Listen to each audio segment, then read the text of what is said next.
355 delegat të Lidhjes Demokratike u mblodhen të shtunën në kuvendin e partisë, por një numër nga ta nuk patën informatë se çfarë do të bënin aty. Kuvendi u thirr nga kryetari Lumir Abdigjiku për t'ia shqyrtuar dorëheqjen që e paraqiti pas rezultatit zgjedhor të 28 dhjetorit, por disa nga delegatët thanë se agjenda e kësaj mbledhjeje ishte e paqartë.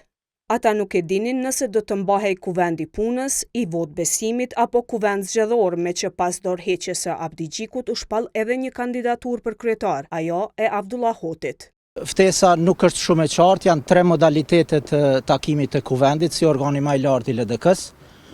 E para mund të jetë takim pune, takim zgjedhor, apo mund të ketë i vot besimit.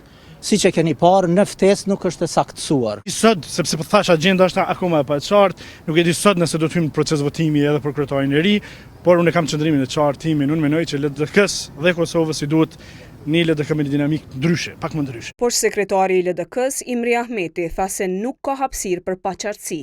Ai paralajmëroi se në mbledhje nuk do të merren me ata që shprehen ambicien për postin e kryetarit, por vetëm me dorëheqjet, e që një të tillë paralajmëroi edhe për veten.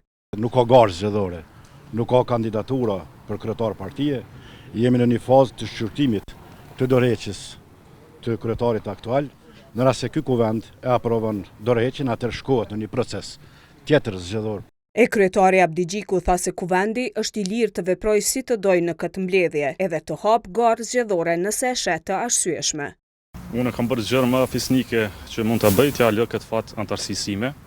Edhe besoj që antarësia jonë është e matur, ka përkushtim për LDK-n, një nevojat e LDK-s dhe do të marrë vendim e lirë pas një presion politik. Kuvendi i LDK-s i hapi punimet si kuvendi punës, në të cilin u hodh në votim dorëheqja Abdigjikut nga pozita e kryetarit të LDK-s.